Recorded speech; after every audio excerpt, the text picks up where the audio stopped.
Good evening.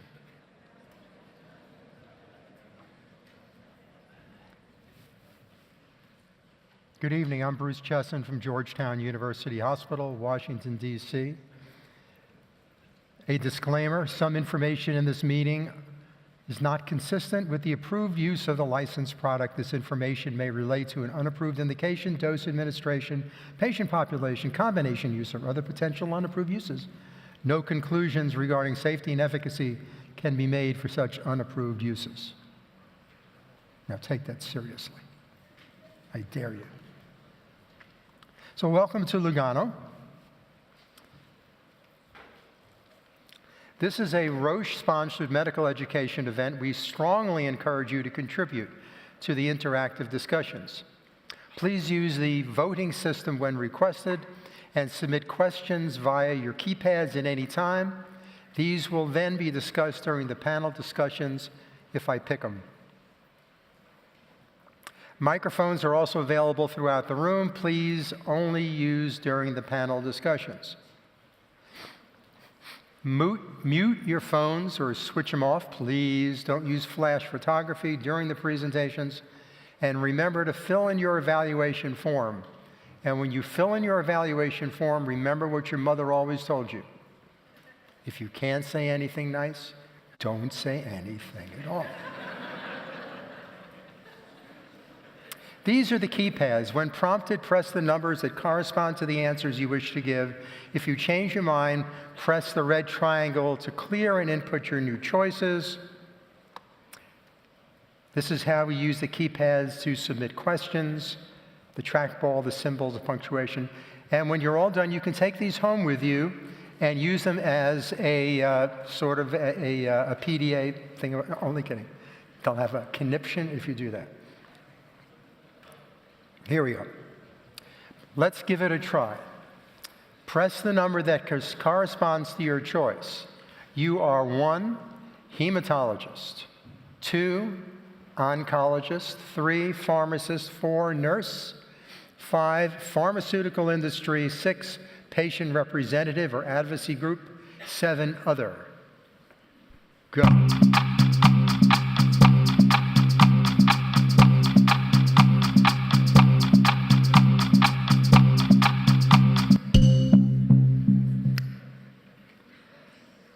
Whoa, between hematologists and pharmaceutical people, we got it all locked up. Okay, no nurses here. Surprise.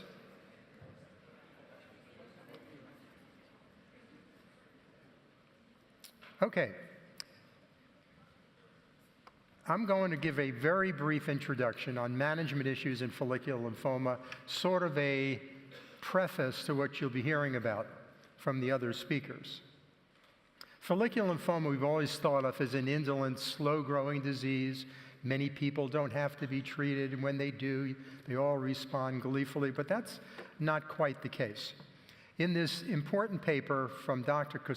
Casulo, you can see there are basically two groups of patients: those who don't relapse within 2 years and have a survival that's equivalent to the age-matched population, and those that do relapse within 2 years, who have about a 20 to 30% long-term disease-free survival.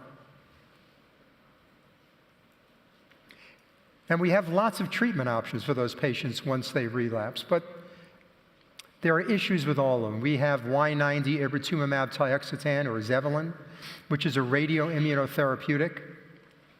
There are difficulties with eligibility criteria, the risk of MDS and AML, and to date, there have been no survival advantages demonstrated with this. Bendamustine, or bendamustine obinutuzumab, is a very important therapeutic option, particularly bendamustine obinutuzumab, recently published as the Catalan trial. But this may have diminishing use as bendamustine rituximab is used to an increasing extent up front. Idelalisib, very active drug, but there are concerns with its toxicities.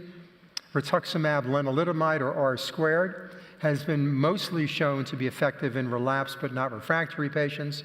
And the ongoing relevance trial, recently completed relevance trial, I should say, of R-squared versus R-chemo, if it is positive, will totally change the treatment paradigm. And then there are those few patients who are candidates for allotransplant.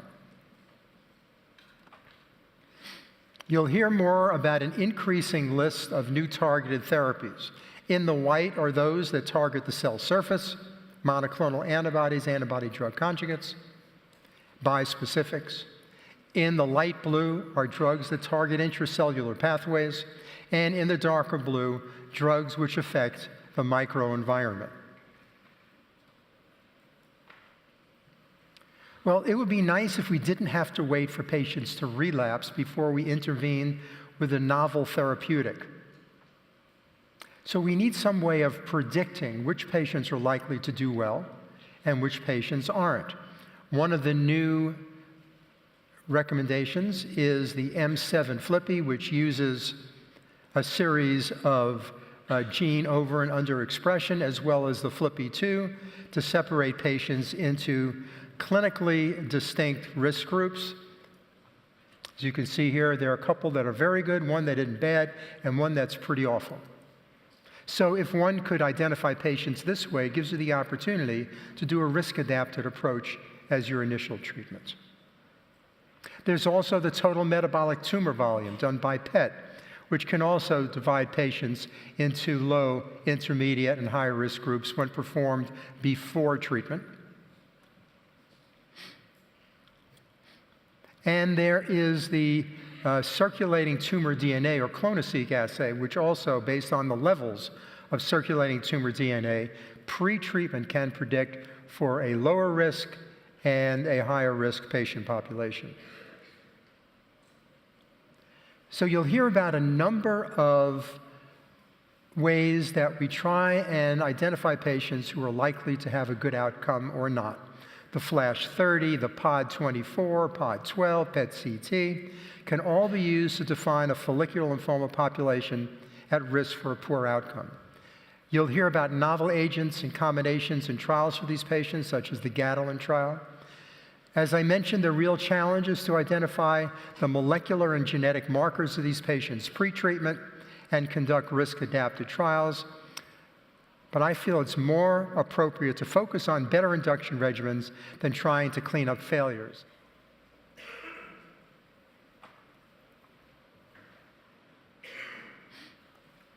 Our next speaker, since we are here because we care about our patients, is Rosemary Fowl, who is the president of the Swiss Lymphoma Support Group.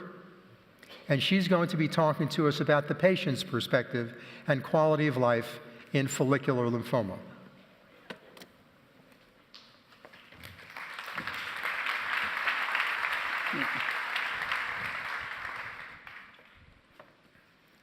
Thank you. Ladies and gentlemen, good evening. Thank you to Roche for inviting me to speak on behalf of the Lymphoma Coalition on the patient's perspective on quality of life in follicular lymphoma. The Lymphoma Coalition is a network of patient groups, a global network of patient groups since 2002 and incorporated in 2010 with 69 member organizations from 46 countries and a database of 650,000 plus. We gather and disseminate information on all lymphomas, including follicular lymphoma and CLL, and we have global coordinated efforts. Do you know how the Lymphoma Coalition thinks of patients? Patients to us are people. When a person comes to your office, they do not want to be reduced to just a patient, to a disease. Although cancer came in their life, they want to be seen as an individual. People diagnosed with lymphoma are scared, vulnerable, and desperate, and they want to live. If we are to advocate for these people, our wish is for effective treatments with less toxicity. Let's not make them choose.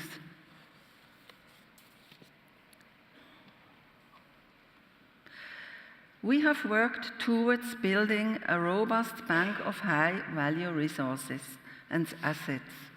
Out of the patient survey 2016, with more than 4,000 respondents, the Lymphoma Coalition has created from the collected data a global database of therapies and clinical trials by subtypes and by country. A resource library with 2,500 pieces of information such as lymphoma articles, abstracts, diagnostic and treatment guidelines, and a best practice library of 20 countries, about 9 subtypes. From the Lymphoma Patient Survey 2016, we had 4,154 respondents globally, whereof have been 778 with follicular lymphoma. Most of the patients were between 30 and 64 years of age, with 27% over 65. Follicular lymphoma patients were between 45 and 64, and 28% over 65 of age. Equal male-female split, and the same for follicular lymphoma people. We wanted to know what's going on with follicular lymphoma people, to learn what are the medical issues resulting from treatment, and to look how many issues patients are living with due to treatment-related toxicities.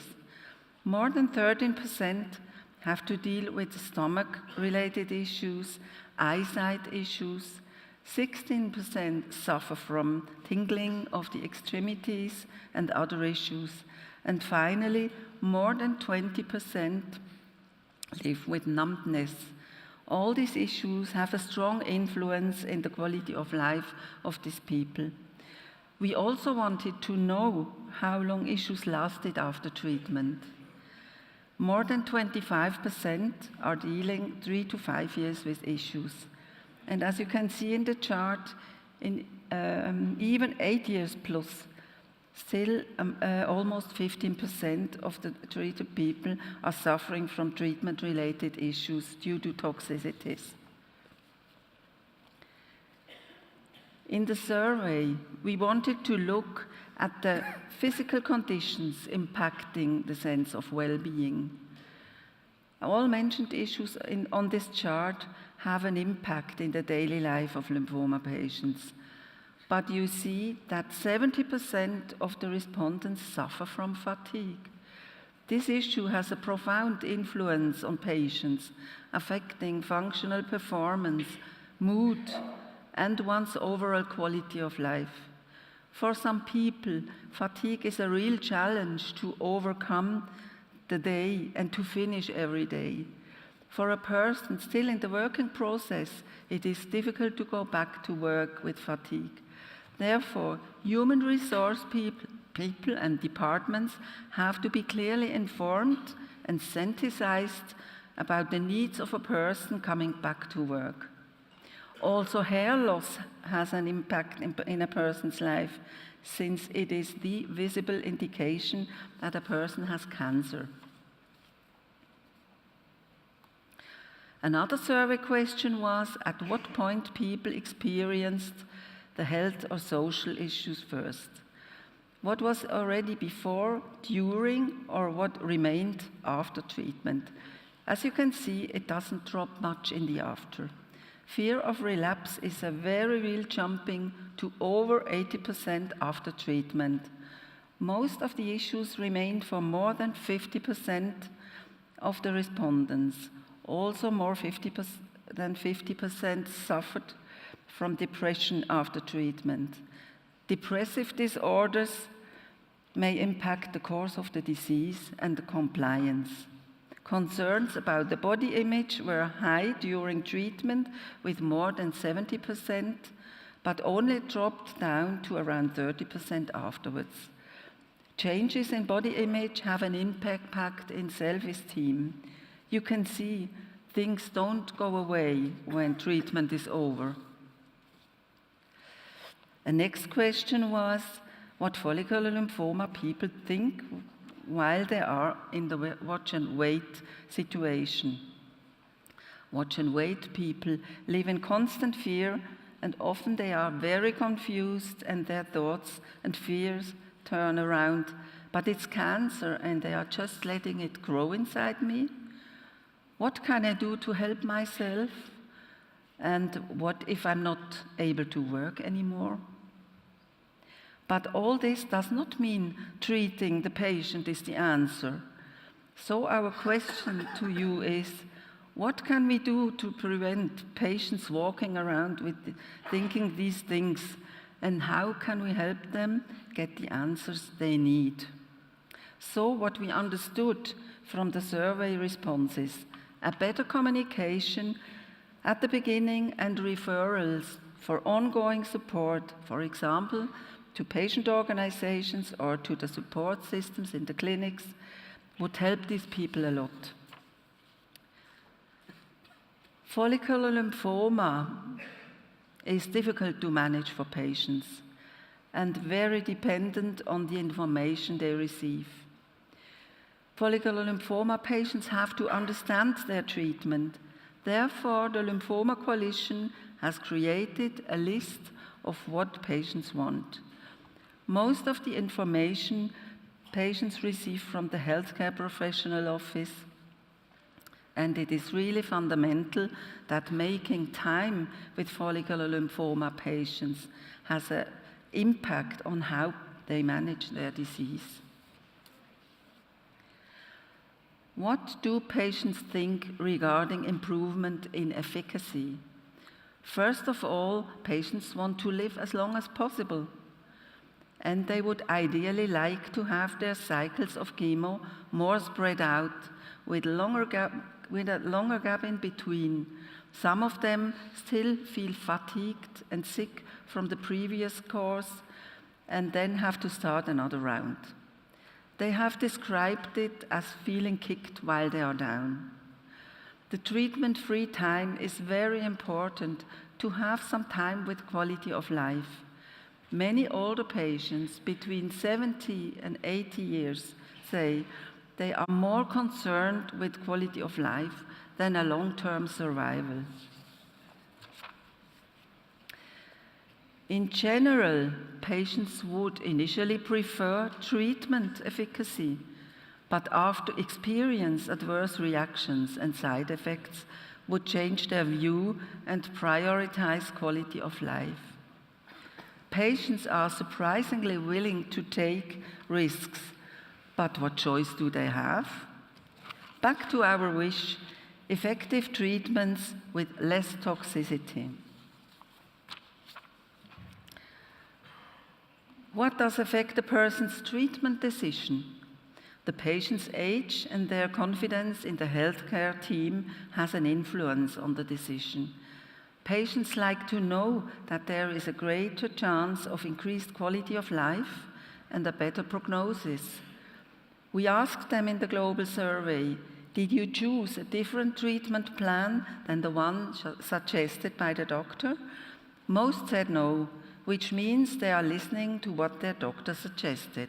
So we found that the majority listens to the doctor's recommendations. Another question of the survey was where patients get their information. We mentioned earlier that 80% get their information from the doctor, from patient organizations, 36%. And if people are not getting the information they need, and over 60% are going to the internet anyway, it would make sense to refer them to patient organizations where they can also find information and credible, reliable support through this process. Regarding patient communication, we asked the following questions in the patient survey. Did you communicate your physical or emotional concerns to the doctor? And was the doctor able to help? We want you to know that over 70% of the respondents are not getting the information and support they wanted. Is there a way that we can work together? For example, to refer patients to patient organizations in your own country?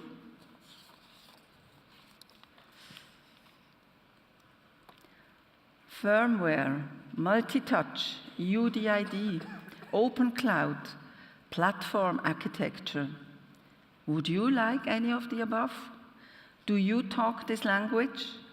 Let's talk about health literacy. Would you understand the language or acronyms at Apple or Microsoft if they pulled you in off the street and into a meeting to talk strategic planning? Patients don't talk the same language. As we suggested a couple of times, the patient organization can fill the gap. The patient survey showed that patients need additional support beyond what they are receiving from healthcare professionals. Let's support patients from the beginning to help them navigate through their journey. Refer them to patient organizations. Patient organizations need to continue to build relationships and trust with you and allied healthcare professionals to connect with and support patients. The Lymphoma Coalition is building towards a standard of excellence program to build your trust in us. And finally, this is why we all get up every day to save lives. Daniele runs Linfovita, Italian patient organization. As a patient, he thought he would never have children. And look at this beautiful little boy. Thank you for everything you do. Thank you.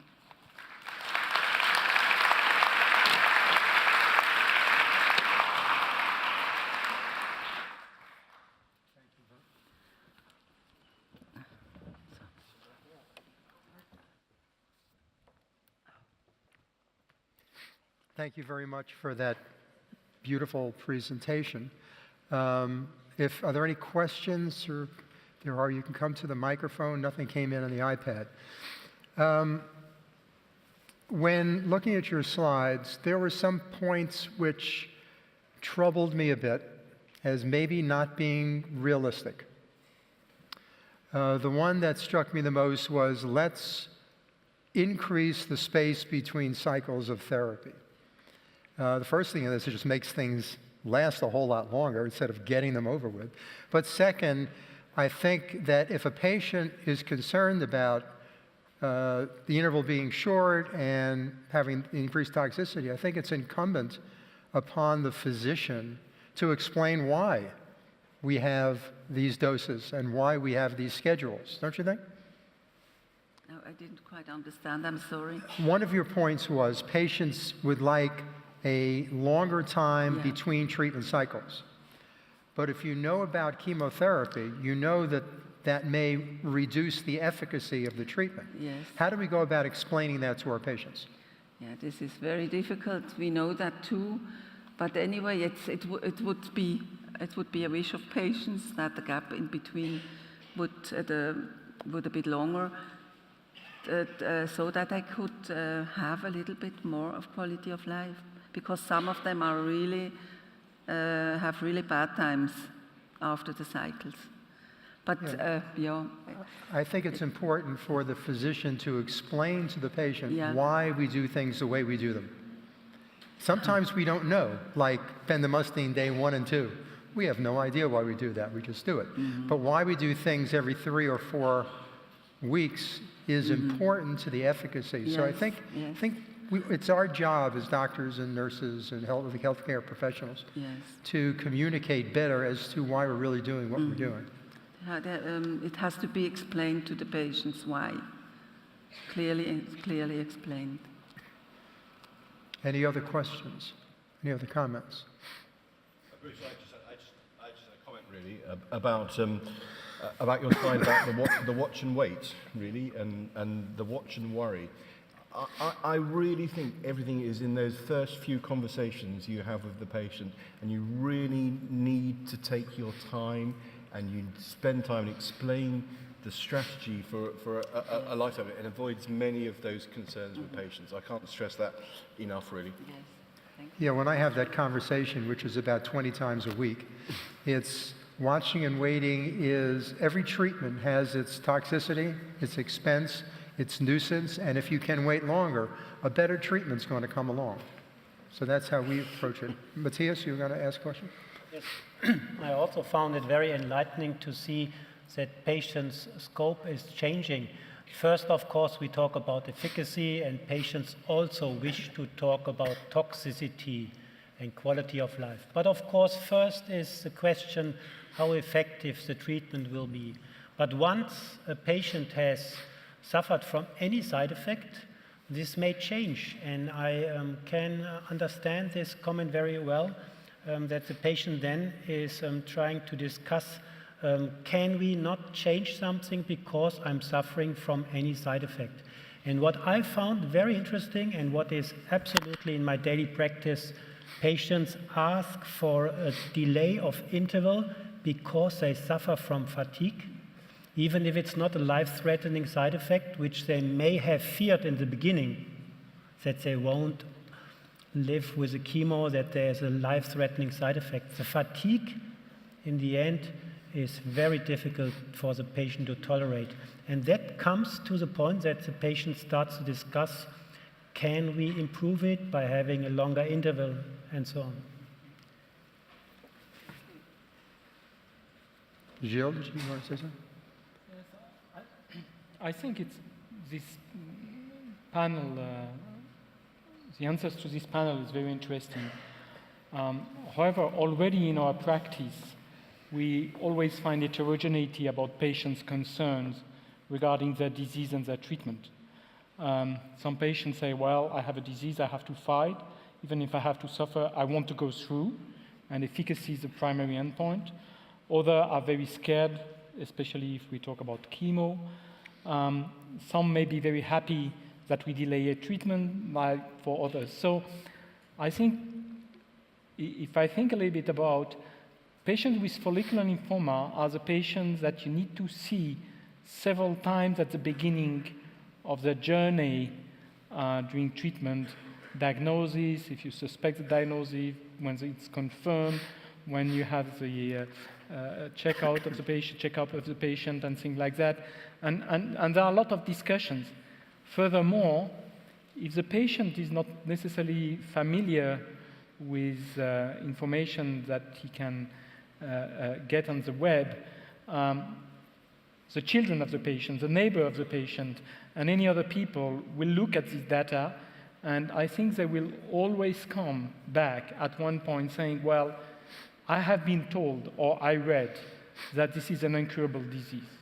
And I think it's very different from many other diseases that we handle, because even patients with CLL, because they are older, because the disease is not associated with lymphoma, mass, usually they don't feel this way. So I think we have to spend more time. I think it's probably difficult because we all start to write papers and review, repeating the sentence that it's incurable, which I don't believe it's necessarily true anymore.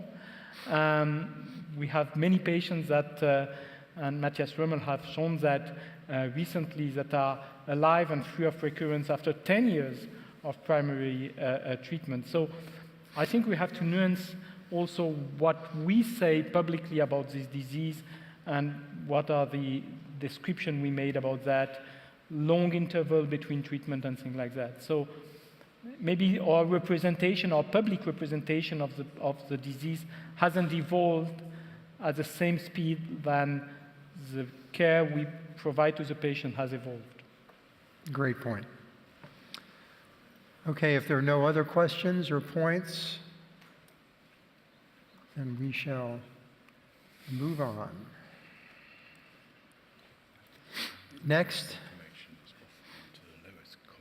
how can we improve first-line treatment for follicular lymphoma, and how to measure improvement? By Matthias Römmel from Gießen, Germany.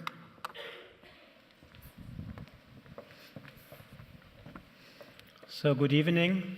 Thank you very much for the opportunity to discuss this clinical issue here. And my title is How Can We Improve First-Line Treatment for Follicular Lymphoma and How to Measure Improvement. And maybe we should say, how have we improved so far first-line treatment? My next two speakers, colleagues, will address that question, how we further can improve first-line treatment. So when we think about follicular lymphoma, we know that this is really a large disease entity. It represents a quarter of all lymphoma diseases. So we see here the red half circle represents aggressive lymphomas, approximately half of the B-cell lymphomas, and the other half is approximately indolent lymphomas. And we see that the mantle cell lymphoma here was spared out, not knowing if it's an aggressive or indolent, but of course we know the answer. Follicular lymphoma represents the largest entity of the indolent lymphomas. So how are these patients treated and how is the decision made? Considering 100 patients going to your clinic in the next year, we very rarely see patients in localized disease. Here it is estimated maybe 6%. And in that situation, clearly involved field radiation is recommended. And when you do so, some patients will stay in an ongoing remission for more than 10 years. Of course, it's an early stage of the disease. The prognosis is better, but with involved field radiation, you have the chance potentially to cure this disease. However, maybe some patients did not have localized disease, maybe the radiation did not cure the treatment, so some patients in the end ultimately will relapse and need chemotherapy. Some patients, as we have already addressed that issue, are asymptomatic despite they have advanced disease, and the doctor is deciding these patients can be watched and wait. And indeed, we have good data that out of this group of patients, which is a minority, 20% approximately stay in stable disease and do not need treatment even for longer than 10 years. However, the majority of the patient initially being watched and waited will progress and also are in the group of patients who need treatment. And the majority of patients present a diagnosis with symptoms and requiring treatment. So out of the 100 patients, more than 85% in the end need systemic treatment. Here are the landmark studies, how we have improved the treatment outcome. And of course, the first three studies are the most important, where rituximab chemotherapy was randomized compared against chemotherapy alone, always showing clearly that the outcome was much better in all measurements when rituximab was added to chemo. Which kind of chemo shall be combined with rituximab? We have two studies addressing the question with bendamustine. This is here the German studies from the STEEL, comparing bendamustine rituximab against CHOP rituximab. And then in America, there was a similar study, the so-called BRIGHT study, also addressing the comparison of two different chemo backbones. And the old question, what of the old established regimen like CVP, CHOP, or fludarabine mitoxantrone is the best, was addressed in that Italian trial. So these are the studies to give us an impression how effective the treatment was, and also, of course, in the publication, toxicity was described. How do we measure in indolent lymphomas the outcome? And of course, this was changing over the years. We see here for aggressive lymphomas before 1990s, and these are all randomized trials. In the old days, really, it was about overall survival only, how aggressive lymphoma treatment was measured. And then it was a little bit altered. Here you see overall survival in aggressive lymphoma still plays a major role, but also event-free survival and failure from freedom failure survival plays a role. And in indolent lymphomas, before the 1990s, also survival was measured, but today overall survival is not the endpoint, even if we all accept this is the most important endpoint. Why is that the point? Because the overall survival, also by the addition of rituximab to chemo, really has improved the overall survival, and thus we cannot wait for the endpoint to detect a potential overall survival difference, and therefore we need surrogate endpoints for the overall survival. Also, we see always on all study group meetings and conferences the Kaplan-Meier survival curves for all these time to event endpoints like event-free survival, progression-free survival, overall survival. This is, of course, something as an education to remember you that you just cannot just have a first view on the curves. Really, you need to observe the shape of the Kaplan-Meier curve, the distribution of the censoring and the number of patients at risk, which is always listed at the x-axis, and of course the comparison between the curves, the log rank test. And in the end, we also want to know the relative risk from the one or the other treatment group, and this is here addressed by the hazard ratio, which estimates the relative risk over time, but does not provide us with an information of when time to event is expected for a single patient. This is one of the studies I showed in the slide. I will show you some of the results.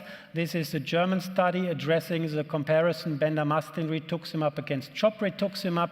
That was a subgroup for follicular lymphoma, and this is the difference in progression-free survival after a median follow-up of 4 years. We have just recently at ASCO presented a 10-year follow-up, and here we see, and I thought it was very nice to mention it since my previous speaker has addressed that the time to next treatment means a lot for the patient. Our progression-free survival observed in our study translated into an improvement of the time to next treatment, even with a 10-year follow-up. And I really feel confident that this is a real great advantage for the patients. And does that curve, as you see, progression-free survival, and in this slide, time to next treatment, then necessarily translate into an overall survival? And here you see the results. There is no significant difference in overall survival. And if any time the curve may to separate, you see only after 6 or 7 years, but still this is not enough to show a statistically significant difference. Why is it so? Probably because salvage treatment, third-line treatment, and the treatment number 4 will influence, of course, for a good overall survival because our treatment options have become better and better.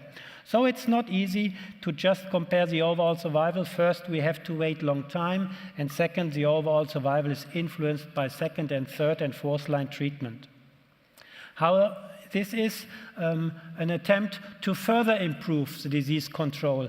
And this is a famous PRIMA study which addressed for the first time if we can consolidate the achieved responses after the induction treatment by adding 2 years rituximab maintenance. And this study was very often presented by my colleague Jill Sull, and we see here that for the 2 chemotherapy backbones, CHOP and CVP, both groups have a better progression-free survival, which was highly statistically significant with a very good hazard ratio in favor of the group who was treated with 2-year rituximab maintenance. So that was true for the R-CHOP-treated patients and for the R-CVP-treated patients. And this curve here shows the final results of the total patient group, clearly pointing out that the maintenance is having a much longer disease control than just observation after the induction treatment. So, in summary, when we have 100 patients requiring treatment, we have to accept so far that in all studies, approximately 10% of the patient will not respond. They are refractory. There is an estimation how many of these patients will be treated with a rituximab maintenance, so the estimation here was 75%. Out of these, the patients who have been treated with maintenance have fewer relapses compared to the patient who had just observation. So in the end, you see the dark red patients here, refractory, and the patients from two arms who have a relapse. And that shows you that out of 100 patients who needed treatment, nearly half of them have progressed or died within 6 years, but also half of them stay in remission for more than 10 years. And of course, the first idea is, how can we recognize these patients who are at the risk for a poor outcome? Many attempts were made, and as the IPI is no international prognostic index for the diffuse large B-cell lymphoma, also a FLIPI for the follicular lymphoma patients was developed. And we see here, as the IPI, we have 5 clinical factors to collect: stage, age, hemoglobin, number of nodal areosum, LDH. And we see that we can separate 3 risk groups with a much longer overall survival at 5 years of 91%, an intermediate risk group, and a patient group with a high risk for poor outcome with only a 5-year overall survival of 50%. Of course, when that was first established, there are many attempts to improve the FLIPI, and we have a FLIPI-2, which was taken into account different factors, but it does not give us a very different picture. And as Bruce Chesson already has mentioned, there was also a clinical approach to add some cytogenetic mutational status of 7 addressed genes into this group. So this is the M7 FLIPI, where the cytogenetic risk factor based on the mutation status of 7 genes in combination with FLIPI and ECOG performance status was addressed. But still we see it is in the end not perfect, because here we see progressive of disease within 24 months. We see, of course, most often happens in the patient at high risk, but also happens in the patient who were identified with a low risk, or no progression of disease. We see here within 24 months, 79% as expected in the low risk group, but still some patients did not have progression with a high risk. But the M7 FLIPI predicted progression of disease better than the FLIPI and the FLIPI-2. Much more attempts were done, and also we know that the progression-free survival also was improved by the last clinical initiatives. So can we wait for any differences in the median progression-free survival? That becomes difficult. In one of the last studies, the median PFS was 5 years. Is it really enough time to wait? Therefore, a large international group looked for the surrogate parameter for PFS, and more than 3,800 patients out of 13 randomized trials were analyzed, and they've looked for the complete response status at month number 30. Does that patient group who are still in an ongoing complete response show the outcome in terms of progression-free survival? Yes, it does. However, this analysis has some weak points because it's a very heterogeneous group of 13 randomized trials. And of course, one of the major critiques is to find a surrogate endpoint for the PFS, which itself is a surrogate endpoint for the overall survival, is maybe too much surrogate. We also have progression of disease in the first 2 years after induction. And this curve already was also shown by Bruce Chesson. And clearly, patients who have an early relapse within the first 2 years have a poor outcome also in terms of overall survival. So although this patient group is very helpful to identify and maybe to address some new clinical attempts for that. We have more attempts to identify risk groups with poor outcome. PET-CT at end of induction as a potential predictor of progression-free and overall survival. This was addressed by Judith Trotman from Australia and also by the French study group and the French colleagues. Clearly it was shown that the PET-CT negative status was much better after end of induction in terms of progression and also overall survival. And another attempt was the minimal residual disease as end of induction. So in our study, we measured this one with a BCL2 positive and negative, and clearly patients who still had MRD positive status at the end of treatment have a poor outcome. And that was also shown in this study here, where we see the dotted line with the MRD negative patients. And here this dotted line is show MRD negative patients with only a partial response, then they are as good as the clinical complete responses. And another attempt was the total metabolic tumor volume measured in PET-CT as a potential predictor for PFS and overall survival. And this also was valid and holds true in overall and progression-free survival. So to summarize my presentation, watch and wait is an appropriate approach for a small subgroup of patients.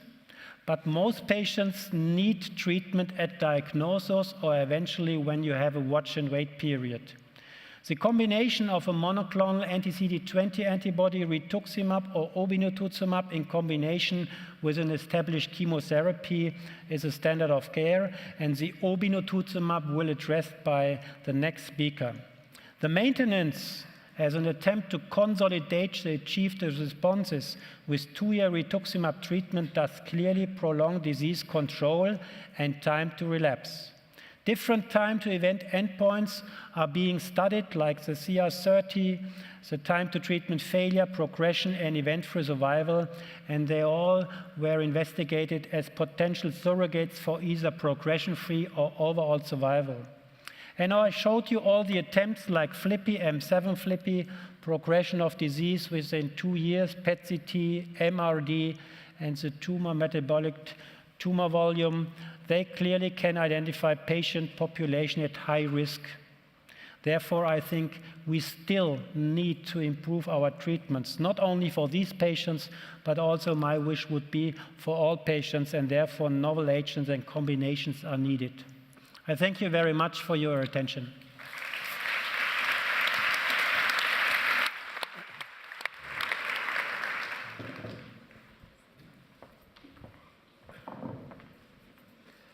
Okay, we have a number of questions. One, is it justifiable to use an anthracycline-based treatment in follicular lymphoma if there's no improvement in survival?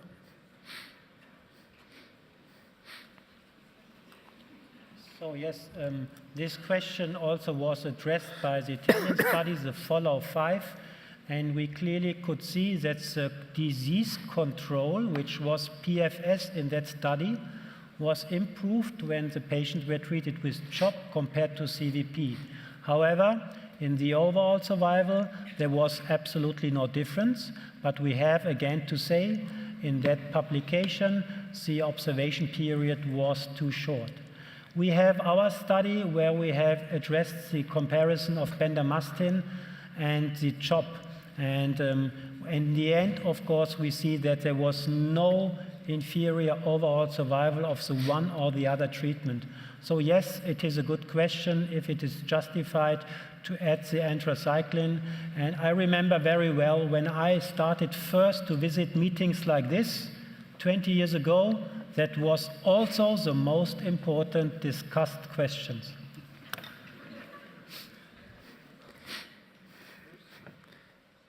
Gilles. If I may. You may. I think we have a very interesting Lugano meeting this year, and many new data will be presented. And I think there are two pieces of data that I would like you to pay attention to that eventually bring some further insight regarding this question of anthracycline. The first one is the update of the FOLLOW-5 study that will be presented by our colleague from Italy in the next few days. And I think it's still similar.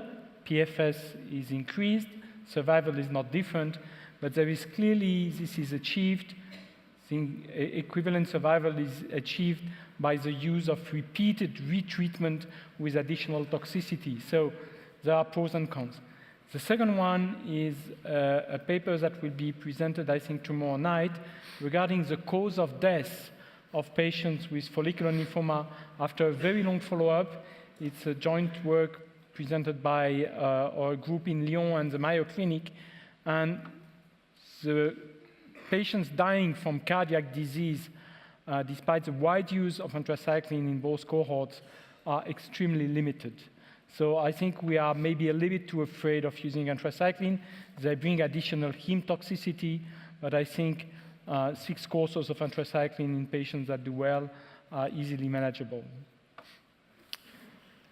Another question from the audience. Data and role of retreatment with bendamustine. The question was if we can make retreatment with bendamustine. So also I remember well, 20 years ago, I learned when the response duration from a prior treatment is long enough, you may retreat. And I think this is still valid today. Bendamustine does not have any severe organ toxicity, so the hematotoxicity is a major point of toxicity. So what is long enough to repeat bendamustine? I don't have the perfect answer for that, and this is your clinical judgment. Clearly a patient who had 4, 5, 6 years of ongoing response, he also by himself will address the question, can we not repeat the same? And in these situations, I do it quite often, and I have reported that around 16 to 20% of patients are retreated with bendamustine. Now, the recommendations are, though, if you retreat patients, you consider 4 cycles rather than 6. Another question, rituximab maintenance after BR. Is there a role for it? So yes, there is a role for it because many doctors around the world are doing it, absolutely. And they all tell me it's working, but we have to say we don't have the data supporting that approach. So far, the only trial which is available is the comparison of 6 cycles BR against 6 cycles R-CHOP. And there is a second piece of information just recently updated at the ASCO of the BRIGHT trial. And in this group, 50% up to doctor's choice, this was not planned in the protocol, were treated with maintenance. And in that group also the PFS was improved by the bendamustine arm. So yes, we extrapolate as doctors. That is always what we do when we don't have the clear data. And that is what I can answer to that. I hopefully will present the data at the next ASH meeting of our so-called MAINTAIN study, where we addressed maintenance after BR. And one last question from this part. I'm going to throw this out to Andrew. Are there clear clinical parameters which can better identify patients suitable for watch and wait? Me? You're the only Andrew up there. Sorry, You're sleeping, I know. The clear parameters are what we know from the BNLI and the GELF criteria. So those are, no organ dysfunction, no constitutional symptoms, no compressive symptoms. So having a truly asymptomatic patient with a normal biochemistry and normal hematology, essentially, and not too bulky lymphadenopathy. So I don't always stick to those criteria. I have patients who have bigger lymph nodes than perhaps the criteria lay down, and I maybe worry a little bit more about those. But it's the asymptomatic individuals. Okay, we can now move on. Recent advances in the treatment of patients with follicular lymphoma. Andrew Davies.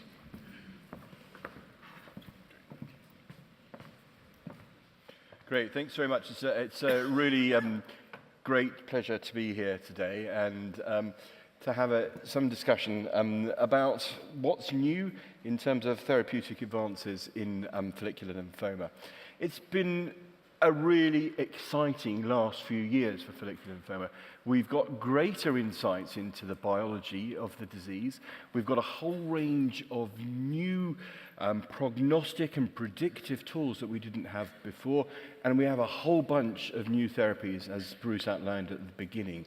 And the question is, how are we going to start to integrate these whole range of novel agents that may have an impact upon the microenvironment, upon dysregulated pathways in follicular lymphoma, upon cell surface antigens, into our treatment approaches for follicular lymphoma. So this is what we have now. This is the therapeutic algorithm for follicular lymphoma according to the ESMO guidelines, really splitting your choices in your asymptomatic patients to watching and waiting, the potential in patients who have minimal symptoms to perhaps to use a less intensive approach, including single-agent rituximab, and then your choice of chemo immunotherapy for those patients who have high tumor burden, who are symptomatic. As Matthias said, these are decisions that you are going to need to make in about 85% of your patients at some point. Not all of them at presentation, but we know that those patients with, we know that the time to initiation of therapy in our watch and wait patient population is somewhere in the order of about 3 years. So that's where we are. The question is, are we progressing the field? And what's new in the frontline setting to allow the new NCCN guidelines to change your choice of anti-CD20 antibody from rituximab potentially to obinutuzumab? So obinutuzumab is a type 2 third generation anti-CD20 monoclonal antibody. It has enhanced antibody-dependent cellular cytotoxicity activity over rituximab, and is also better at inducing direct cell death. We've seen interesting efficacy in the early phase studies. We've seen in the CLL study that obinutuzumab and chlorambucil was superior to rituximab and chlorambucil. So the question is, what's the activity in follicular lymphoma? And the Gallium study was presented at ASH this year, and this was a huge collaborative effort between the UK NCRI group, the German low-grade lymphoma study group, and also the Osho study group, along with other intergroups. So this was the largest study ever conducted in follicular lymphoma and recruited 1,200 patients. All of those had an indication for initiation of therapy according to the conventional criteria.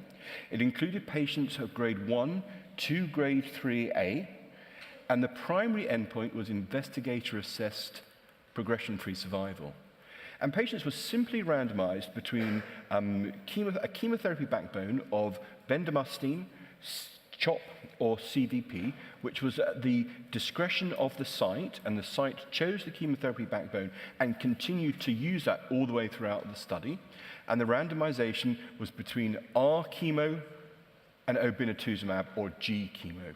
And those patients who achieved a response continued to have maintenance antibody therapy according to the arm that they had been allocated. And the maintenance went on for 2 years. There are also some patients in Gallium with marginal zone lymphoma, which the data will be reported, and it's interesting to see. So 1,200 patients. The patients were really well balanced in terms of baseline demographics, as you would expect. 42% of patients had a high Flippy score. Many patients, 45%, had bulky disease, defined by being a tumor volume greater than 7 centimeters. And the median time from diagnosis to randomization was about 1.5 months or thereabouts. Interestingly, there was no difference in the overall response rate as defined by CT scanning and also by the complete response rate between the R chemo and the G chemo arm. And there'll be some more data looking at the PET responses presented by Judith Trotman later on in the meeting. The primary endpoint of investigator-assessed progression-free survival was reported after the Data Monitoring Committee recommended release of the data at an interim analysis, which was predefined when enough events had been reached. And this study demonstrated that there was a significant improvement in favor of obinutuzumab chemotherapy rather than rituximab chemotherapy. And the hazard ratio on that curve is 0.66 with a highly significant p-value. And this is at a median follow-up time of 34 months. That hazard ratio of 0.66 translates into a 34% reduction in deaths and progression events in favor of obinutuzumab. One of the secondary endpoints was the independent review committee's assessment of PFS, which also had a similar p-value of 0.71 on the curve. And actually, all these time-to-event secondary endpoints also mirrored this. And for example, the softer endpoint of initiation of next treatment has a hazard ratio of 0.68. Your decision to initiate therapy at progression might be different in time to my progression, but my decision to do that. But it basically mirrors the hazard ratios as we go through. There is no difference in overall survival at the point of 34.5 months follow-up. Now, there's been a lot of talk about the safety side of things, and I just kind of want to spend some time picking this apart. There were the same number of adverse events between the R chemo and the G chemo arms. There were, however, more grade 3 or greater adverse events in the obinutuzumab chemotherapy arm than the rituximab chemotherapy arm. And these were, I guess, not altogether unsurprising, given our experience in the earlier phase studies with obinutuzumab. There was more neutropenia, there were more infusion-related reactions, and there were more infections in the obinutuzumab arm. But the number of fatal AEs was near identical between the two study groups. There was also no reduction no difference in the mean fall in or change in immunoglobulins between the study arms. What I wanted to do is just pick apart those grade 5, those fatal adverse events, because this really throws up some really interesting information. So, in the rows, we have the regimens, G bendamustine, R bendamustine. Let me orientate you with this. That's bendamustine, that's CHOP, G CHOP, R CHOP, and that's CVP. And this is a timeline. Here we are days. This is the induction period here, so the first roughly 200 days. This is the maintenance time over a 2-year period, and this is the follow-up period. And every time there's a death, that's plotted on that graph. And you can see the high number of events, of death events in the bendamustine-treated patients. No difference really between obinutuzumab and rituximab. The rates were near identical. But actually what we were seeing, in contrast to the CHOP and to the CVP group, is actually that we're seeing ongoing deaths, largely of infective nature, all the way throughout the maintenance and also very late. And I think we were all very surprised by this late toxicity of bendamustine and anti-CD20 monoclonal antibody. There was noted to be slightly more second malignancies in those patients treated with obinutuzumab. Interestingly, there seems to be a cluster of small numbers of patients with hematological second malignancies, but they did not follow a typical pattern. There was no sort of trend. These weren't all therapy-related MDSs or whatever. There were a whole smattering of random hematological malignancies.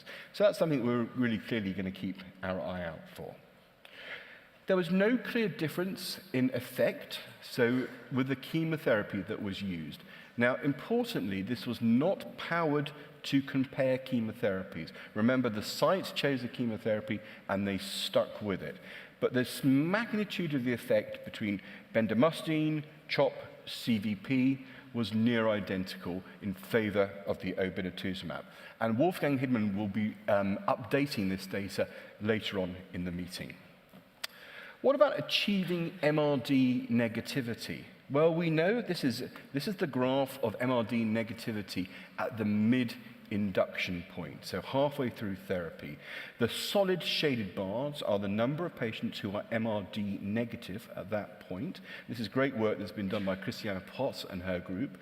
There was a greater number of patients who were MRD negative in those patients who received obinutuzumab, and that was still the same at the end of induction. And actually, really interestingly, how swiftly that MRD negativity had occurred, so within the first 3 cycles.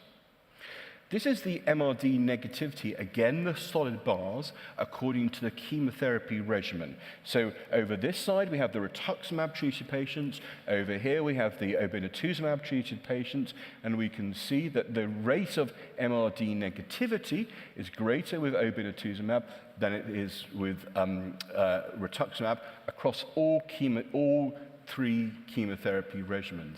And actually, really interestingly, CVP, where we think perhaps we've got a much less efficacious regimen, actually you can achieve with obinutuzumab very high rates of MRD negativity. And those rates of MRD negativity in the blue curve translated into an improvement into progression-free survival. So we also have data of obinutuzumab in the relapse and refractory setting. And how are we going to tie this all together? The Gadolin study, which our chairman has presented data on, is a study of patients who have rituximab refractory disease. So that defines patients who have either relapsed, either failed on rituximab-containing chemotherapy or maintenance, or have failed within 6 months, have completed therapy. And this study essentially shows the efficacy of obinutuzumab in patients who have already failed rituximab. So this is a study of 400 patients who were randomized on a 1-to-1 basis between bendamustine, or the combination of bendamustine and obinutuzumab. And for those patients who were benefiting from the combination of obinutuzumab and bendamustine, they went on to receive maintenance obinutuzumab for a period of 2 years. Again, investigator-assessed PFS was the primary endpoint. The majority of these patients, although it included patients with indolent lymphoma, had follicular lymphoma. That was about 80% of the patients. And the majority of patients were refractory not to our monotherapy, but actually to our immunochemotherapy, so 80% of those. Interestingly, again, there was no difference in the end of induction response rates between the 2 arms of the studies. So you can see partial responses are here in blue for G-bendamustine and bendamustine alone, and the complete response rates are up here at 11-12% for the G-bendamustine and the single-agent bendamustine. But the primary endpoint of the study, progression-free survival, this is just the curve in the follicular lymphoma population, was highly significant. And the difference in favor of the bendamustine with obinutuzumab was 0.52 with a very high p-value. And so the study was positive in terms of progression-free survival and its primary endpoint at a median follow-up of about 30 months. And actually, this translated into an overall survival advantage. And the p-value on this curve in favor of obinutuzumab is 0.58. And so that's a really significant reduction in the risk of death. The adverse event profile is kind of exactly as we expected from a combination of obinutuzumab and bendamustine. The event rate of complications during maintenance actually was really relatively low. And again, similarly, MRD negativity could be achieved at a greater rate in those patients treated with the combination of obinutuzumab and bendamustine over the patients who just simply received single-agent bendamustine. So this is the rate of MRD negativity. This is with the G-bendamustine group. This is with the bendamustine group on its own in the blue. And actually, if you achieved MRD negativity, top orange line with the combination of obinutuzumab and bendamustine, actually that translated into durability of response, and so that was an optimal state. So, interesting phase 3 studies with novel agents in follicular lymphoma.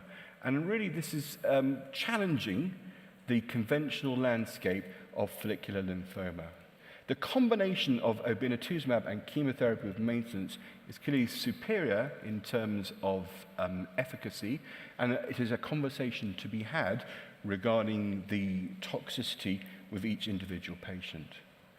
There are some differences in the toxicity profile, and what was really interesting from the study was this emerging toxicity associated with a combination of an anti-CD20 and bendamustine.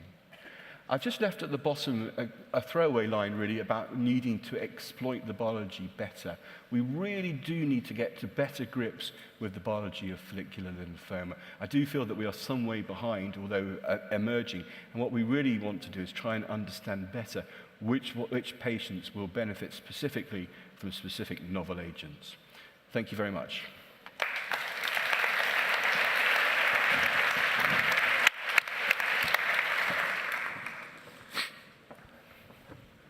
Okay, we have a bunch of questions. I won't be able to get to all of them because there are some that are rather the same, such as, and I'll throw in my preface, that is, in the Catalan trial, we didn't see any difference. We didn't see an increase of unexpected deaths or infections or whatever in the B obinutuzumab arm. And in no other bendamustine rituximab versus anything else have we encountered an increase of deaths and infections compared with other arms. How do you explain it in the gallium trial? So first of all, this is a real observation. This was a tightly monitored study, and the follow-up was over a prolonged period of time.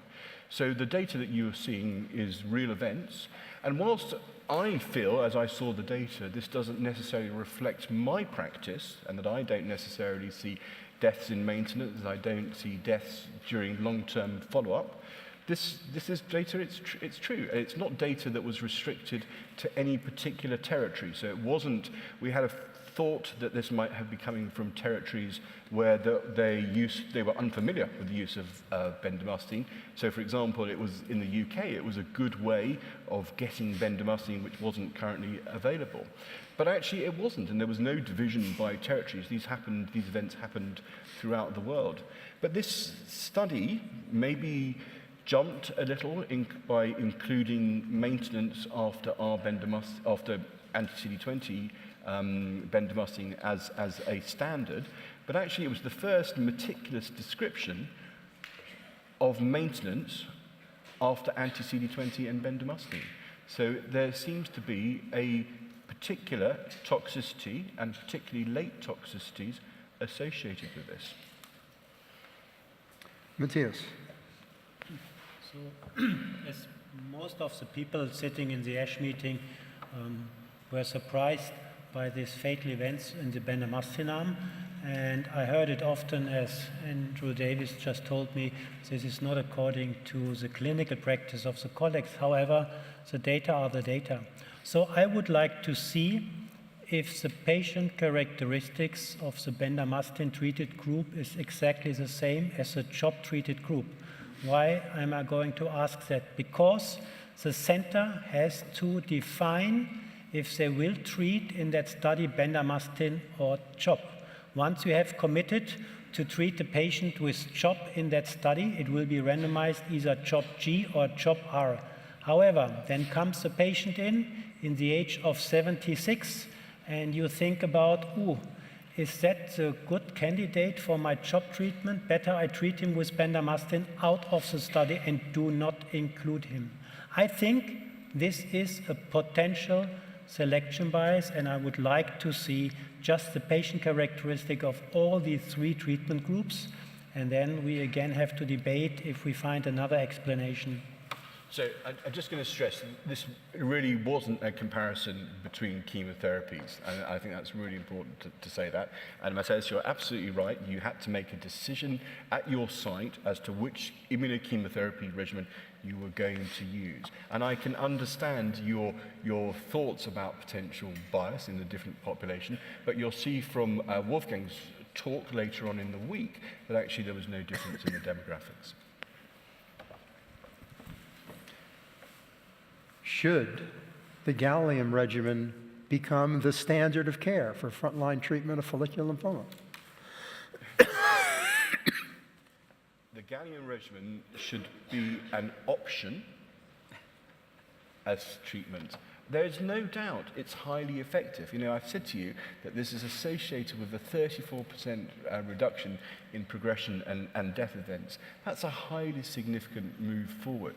But there are toxicities and, you know, infusion-related reactions, neutropenia, this discussion about interactions potentially with any anti-CD20 and bendamustine are all to be taken into account. And I think this goes back to our very first discussion point, was actually it's about having a conversation with your patients. A couple of the members of the audience said, why wasn't there an arm without maintenance in gallium study? Why didn't we do a direct comparison between chemotherapies as well? There's lots of different, you know, we took the information that we had at the time and we made some forward planning and we had looked at what the resources were, etc. And the study design was the study design. And of course, when the data comes out, you can always retrospectively ask questions about why you didn't do this and why you didn't do that. But the study design you have is the study design and the data you have presented. In the Gantelin trial, only rituximab refractory patients were included, not relapsed. And yet it was approved, at least by the FDA, for relapsed as well as refractory patients. Do you have an explanation for that you can say in public? So Bruce, I have, having been to the FDA before, I have no explanation of it whatsoever. I don't know if you want to comment on that, Sri. And the final question. You showed the ESMO guidelines at the beginning. Has Great Britain Brexited the ESMO guidelines too? So you'll be pleased to know we've got 2 more years, and at the current rate of our last election last week, it might take even longer. So no, we are still very much champions of Europe.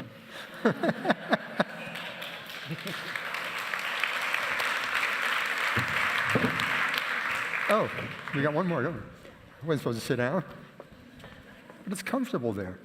Okay. And our last speaker, future treatments for patients with follicular lymphoma, my good friend Gilles Salle from Lyon.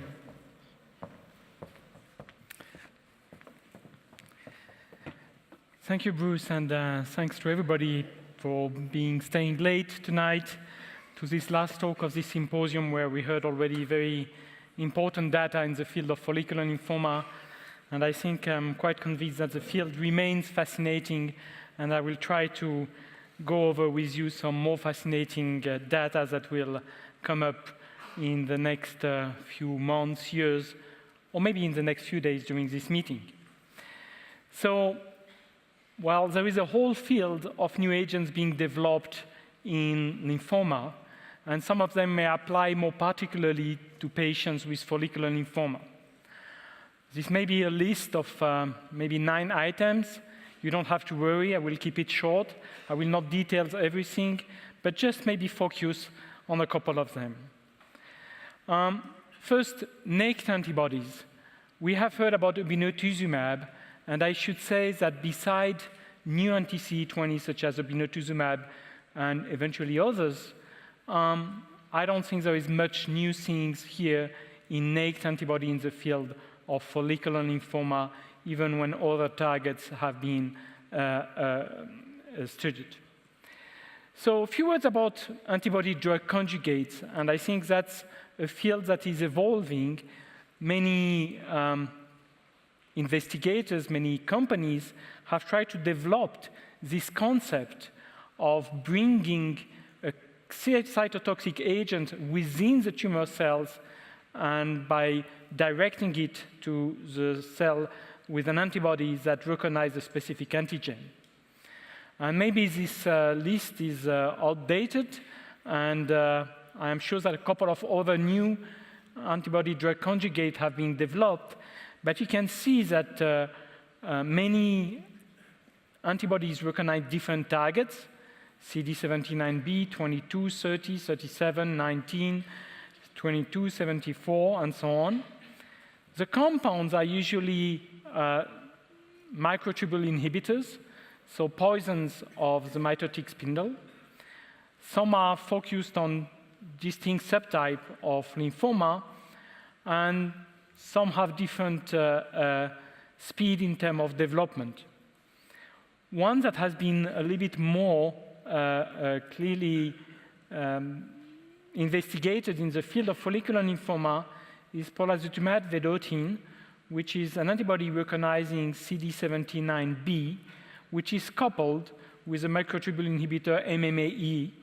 And when the antibody penetrates the drug, penetrates the cells here, it releases the cytotoxic agent, there is a microtubule disruption, and the cell dies. So this is this kind of process. It's a good target because CD79B is expressed on non-B cell hematologic malignancies. So the result of polatuzumab vedotin have been presented now and published 2 years ago, and I think they are quite interesting because if you look at the population here of patients with follicular lymphoma, you can see that as a single agent, there were 14 patients investigated. Half of them responded, but there are a few patients actually that were treated with a combination of polatuzumab vedotin plus rituximab, and the response rate was 100%.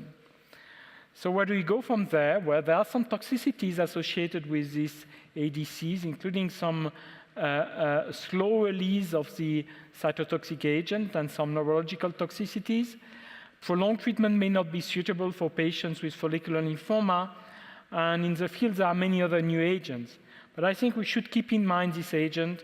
There are studies that have been investigating, for instance, the combination of BR and BR plus polatuzumab, and I think we have to see whether this data confirms the potential benefit of this combination or whether other combinations currently under investigation will show a pathway for this drug. Bispecific antibodies have been developed, as you know, in ALL, blinatumomab, diffuse large B, very few data in follicular lymphoma. The toxicity associated with these first bispecific antibodies probably precludes its wide use in follicular lymphoma, but we do know that there are other bispecific antibodies being developed, targeting on one arm an antigen on the tumor cell, CD19, CD20, and addressing CD3 on the T cell in order to bring the T cell together to the tumor cell, activate the T cell, and increase cell death.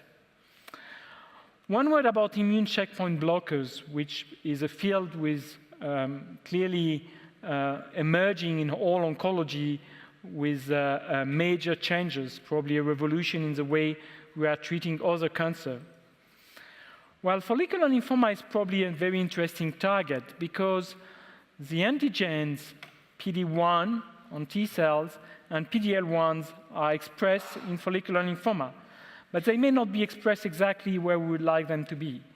PD-1 is expressed on a subset of T cells called T follicular helper cells, but PD-L1 is not expressed on tumor cell as a mechanism to escape the T cell response, but on some macrophages from the microenvironment. Well, I mean, there was still rationale to bring this drug into the field of follicular lymphoma. The published results are scarce.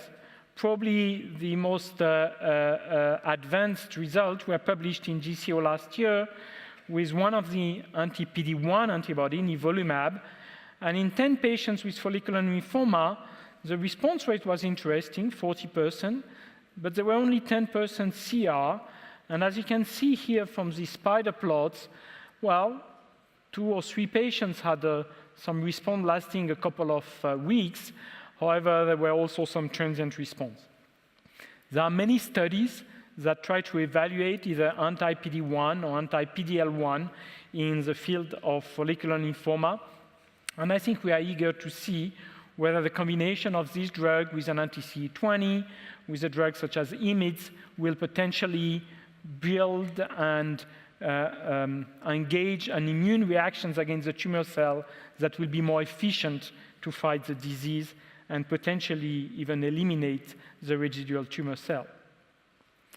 So this brings me to a field which is positioned in between immune-based compound and targeted therapy, which is the field of IMiDs.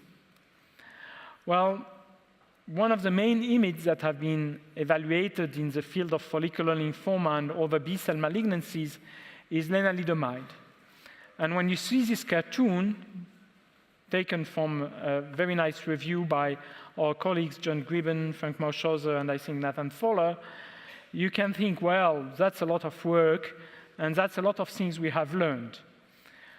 On the other side, when you see that, you may say, well, there are a lot of data coming here, but what's the take-home message? And maybe it's not very clear what's the main effect of this drug in B-cell malignancies. You can see that there are effects on T-cell activation, on NK cells, on malignant B cells, and on microenvironment. But probably the most interesting in vitro data that were generated by using this drug was a demonstration by the group of John Gribben, actually, that, and others, that when you incubate T-cell or NK cell in the presence of an anti-CD20 antibody and malignant cells and expose these reactions to lenalidomide, you increase the cytotoxicity of the killer cells. So it's a way to increase the activity of anti-CD20. Is that true clinically? Well, I think we have a couple of data.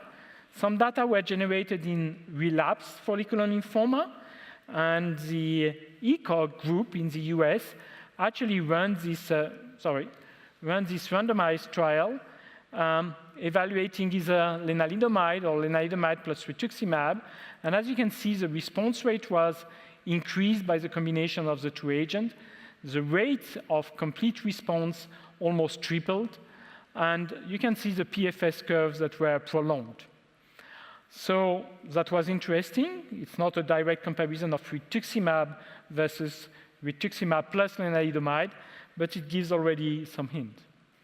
We all know that the group of the MD Anderson have published this data in the frontline treatment of follicular lymphoma, and Nathan Fowler has published this data now 3 years ago, which was, again, the combination of lenalidomide plus rituximab, so-called R-square, in the frontline treatment of patients with follicular lymphoma, with a response rate that was over 85–90% in these patients, and some response lasting a couple of months or years. And I think we'll have an interesting update of this study during this meeting.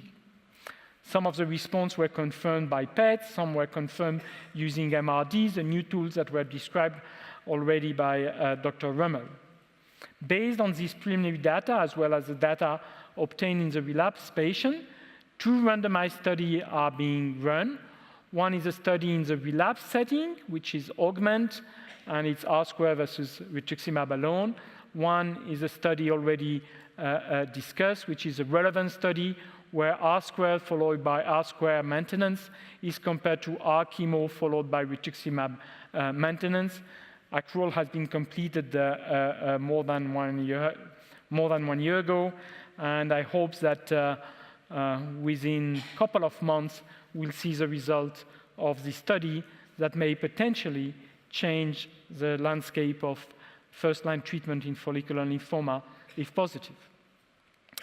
Well, as you may remember, and as mentioned by Andy Davis, obinutuzumab was designed to increase the cell kill based on the increased ADCC mediated by the antibody. So it was clearly a very good rationale to take the best antibody with a drug that may further increase the cytotoxicity. And that was the rationale to design this study, which is a combination of obinutuzumab and lenalidomide for relapsed and refractory follicular lymphoma, induction, some maintenance with both drugs, and then one single drug here. The phase 1 study was presented at ASH, I think, 1.5 years ago. It determines the dose of lenalidomide being 20 milligrams for induction and then 10 milligrams. We use standard dose of obinutuzumab, and I think that probably tomorrow afternoon you will discover the result of this study, which I found quite interesting. So cell signaling, we do know that within tumor cell, there are a lot of signals that are brought by, first, the B-cell receptor, which is clearly delivering survival signal to the tumor cell, but also by other microenvironment receptors, directed receptors, such as chemokine receptors, also TLRs, chemokine receptors, and eventually even adhesion molecules. And most of these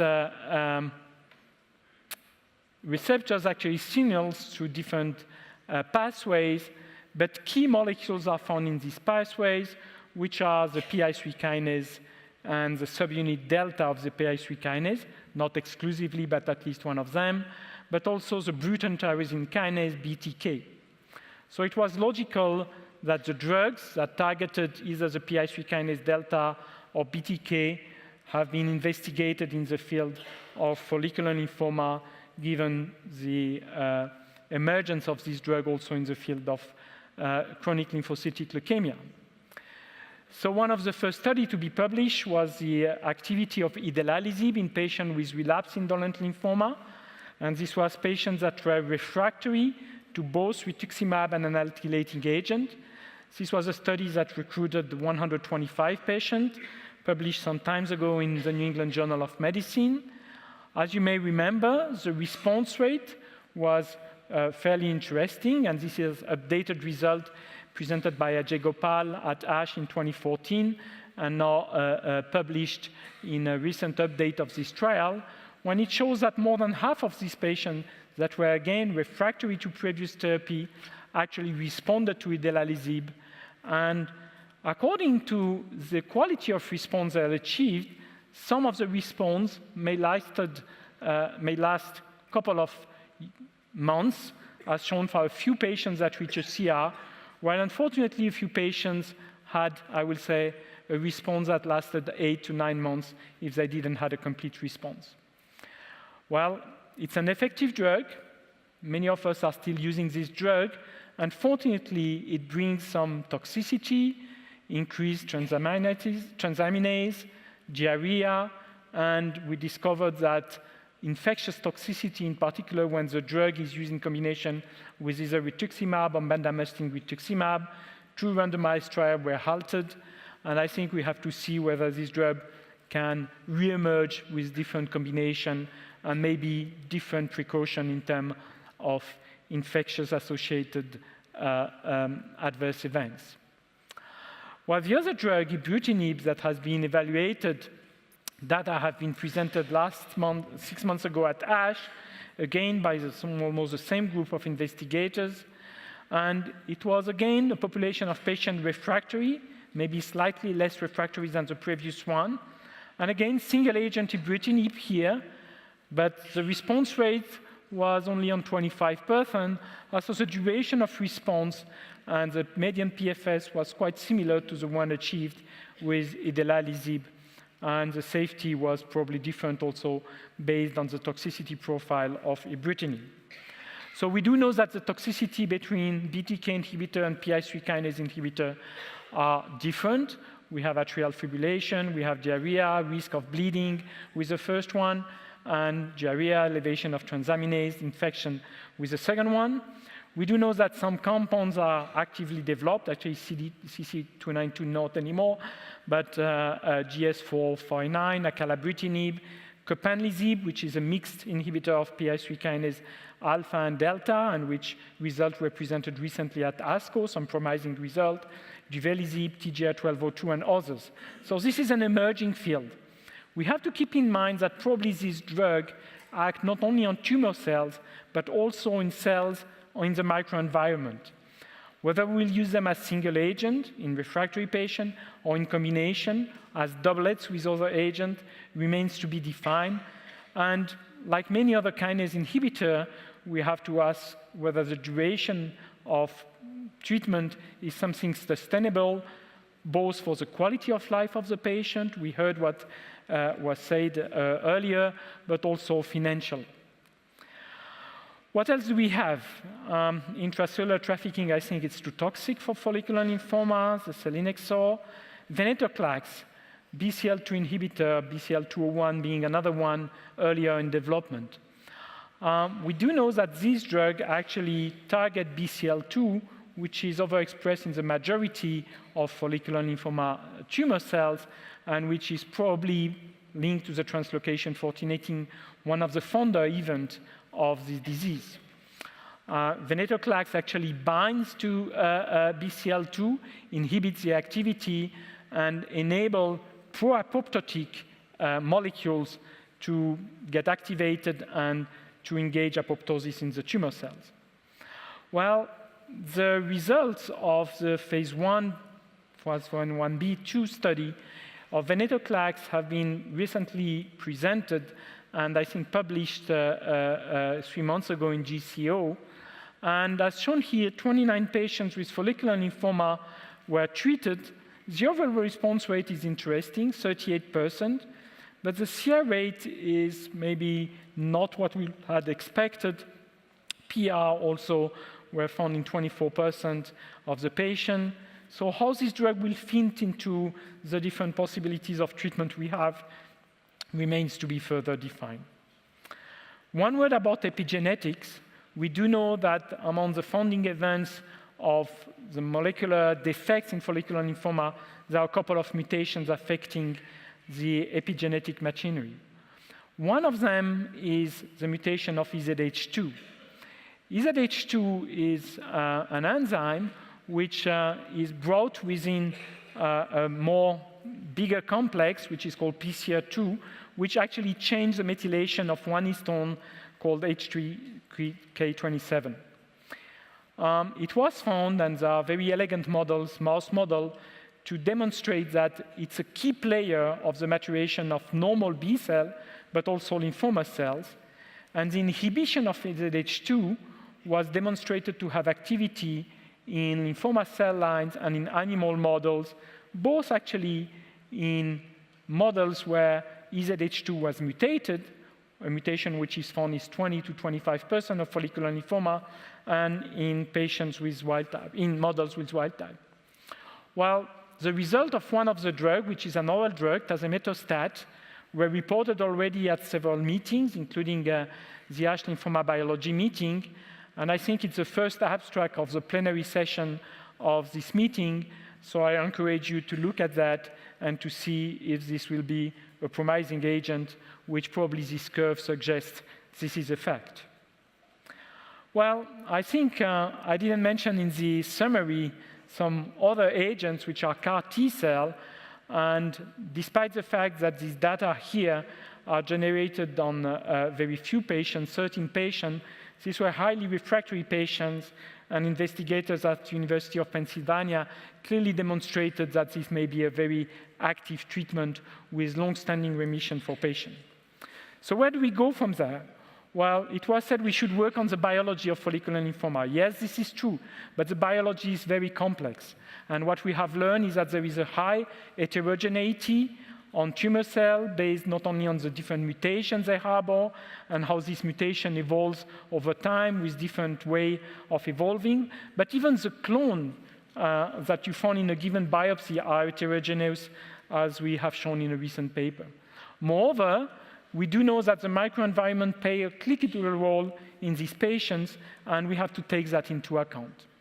So when we want to develop drugs in patients with follicular lymphoma, we have to think that there are some drugs that may eventually be active in all B-cell lymphomas, especially those acting on the immune response or those some cytotoxic agent. But there are also some drugs that may be active in selected subsets that we haven't identified in follicular lymphoma. So there is still a lot of work to be done. The first one is, what is the goal when you develop new agent? Is that cure? Is it palliation? How do we develop drug combination with commonly used regimen, with other new agents? What's the rational design? What are the toxicity issues? I think it's a really exciting time in terms of clinical trials, but I think it's very promising for patients for which we are aiming to make progress. Thank you for your attention, and happy to answer questions.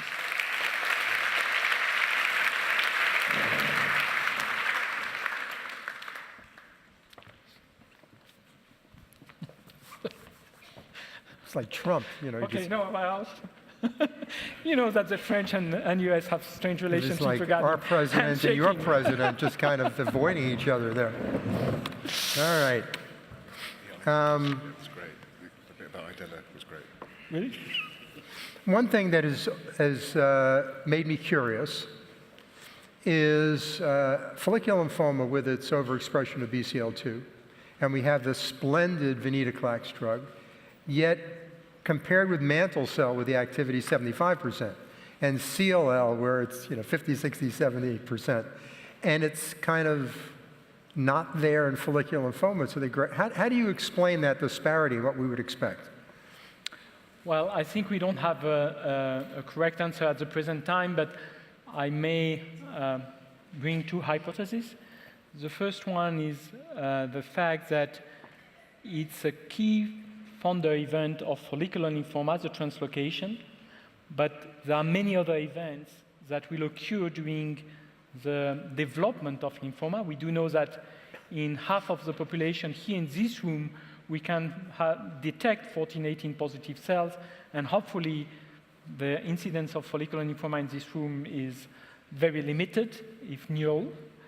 Well, you are a very good doctor. We knew that. So an early event, but maybe when lymphoma develops, the cells are not dependent on overexpression of BCL2, so even if you target it, it doesn't change the survival of this cell. The second thing we have to take into account is that BCL2 is actually quite heavily mutated. And despite the fact that the mutation appeared to spare the BH3 domain where venetoclax binds, there may be questions here in terms of evolution of the tumor and the activity of BCL2 and eventually the activity of venetoclax. Okay. Several members of the audience have asked, what is the role for auto stem cell transplant in follicular lymphoma? Shall we start with Gilles? Well, I remember many years ago in the same room discussing autologous stem cell transplant in follicular lymphoma, and that was probably one of the hot debates in Lugano that we all remember with data presented from different groups. At that time, we tried to investigate autologous stem cell transplant in the front line. The study has shown some PFS benefit, but increased toxicity. It was abandoned in first line.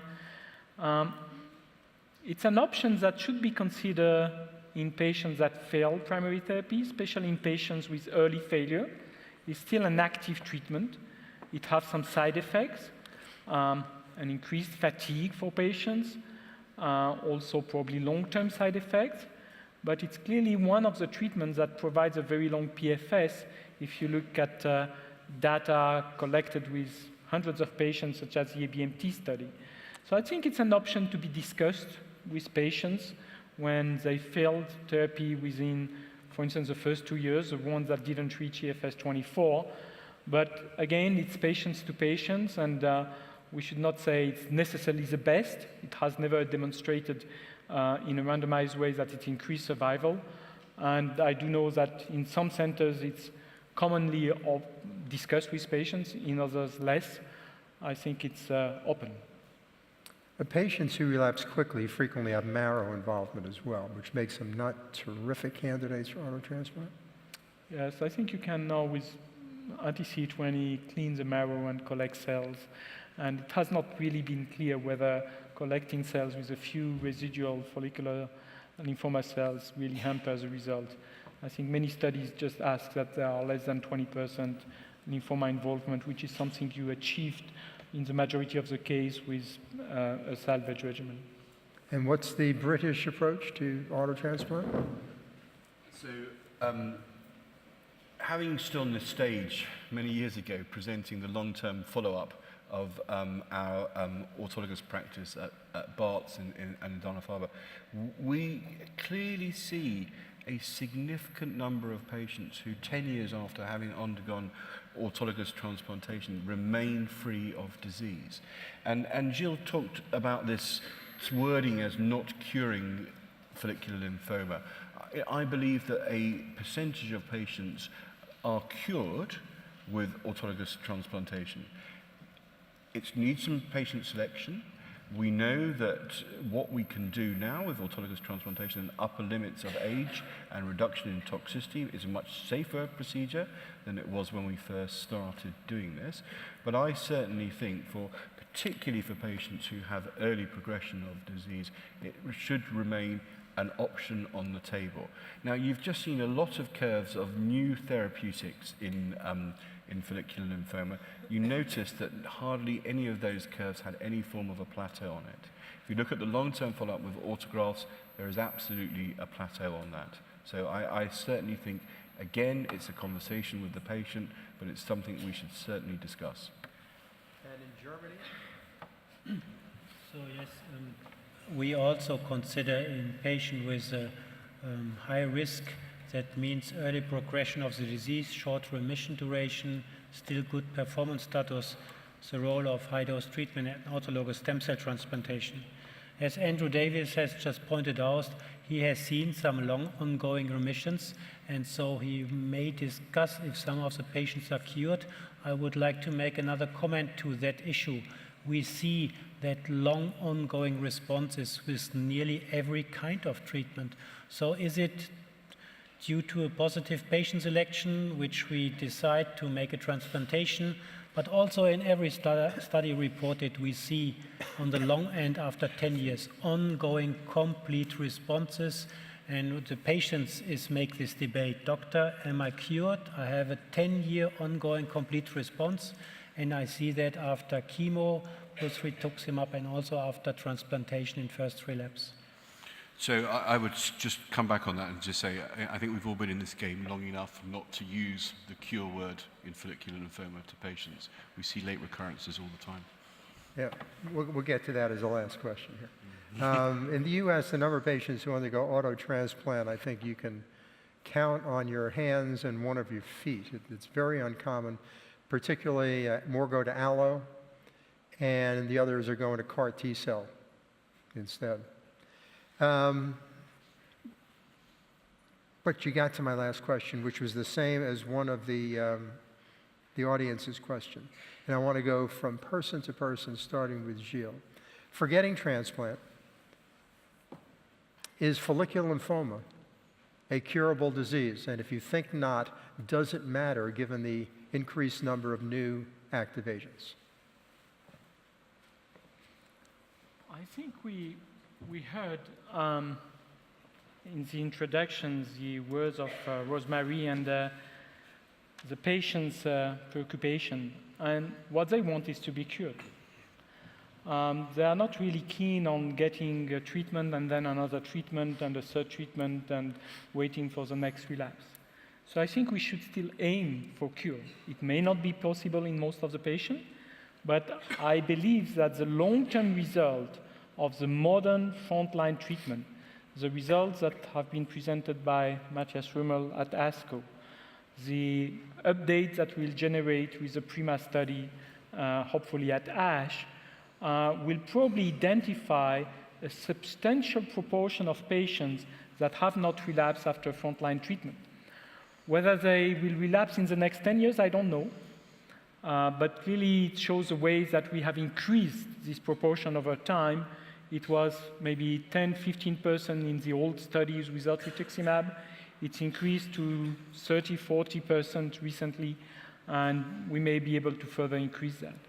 What I believe is that we have new ways on developing immune-based approach in this field, and if we want really to cure this patient, we should really further investigate these tools and see how they will fit in the treatment armamentarium in order to build an effective response and eliminate tumor cells.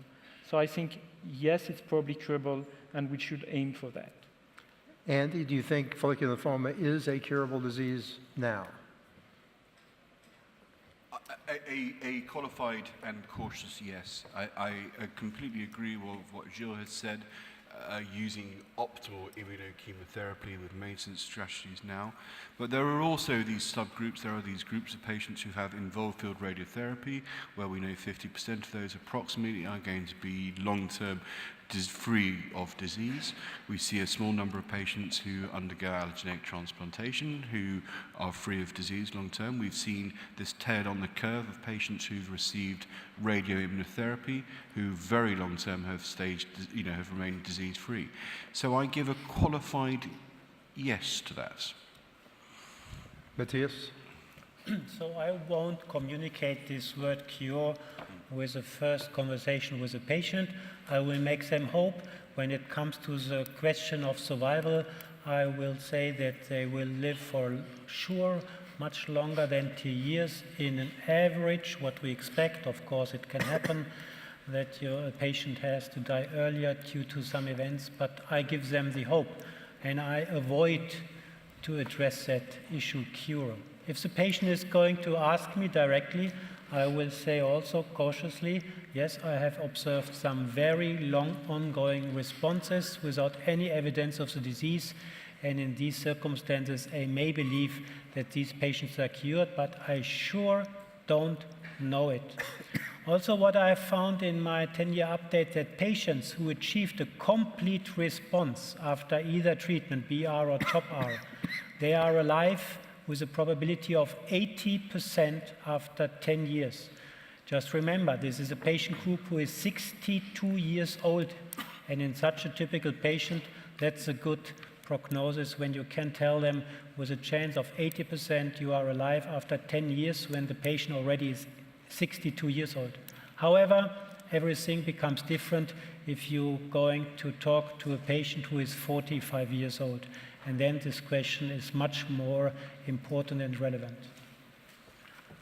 We've spent a lot of time looking at the Kasula curves and POD24 and how badly patients who progress early do. We haven't focused much on the curve, the upper curve, in terms of those patients who do not progress within 24 months. That upper curve is really fantastic in terms of overall survival. It's not progression-free survival, it's overall survival. And that near matches the age-matched population. May I also say something? Please. Into the microphone. You know, what I say to our patients, the lymphoma patients, that they shouldn't stick too much to the statistics. That they should believe in that it's possible that they get cured. Words of wisdom. We had a number of other questions, and we're sort of running out of time, so if you are still in urgent need of asking them, you can corner one of our speakers after this. I thought this was a rather remarkable session, looking at follicular lymphoma from a number of perspectives, from the patient's perspective, which is clearly the most important to all of us, to the advances in frontline therapy, to the ways we can identify patients who won't do well with frontline therapy, and to the myriad of new and exciting treatment options for patients with follicular lymphoma. Yes, these will be expensive, and yes, that will be a major issue. But working with pharmaceutical partners, developing regimens that don't have to be indefinite in their administration through combinations, I think that I believe we're curing follicular lymphoma now, and I think with these new opportunities that you've heard about tonight, we will be curing more follicular lymphoma patients in the near future. Thank you for your attention, and thank you to my friends on the panel.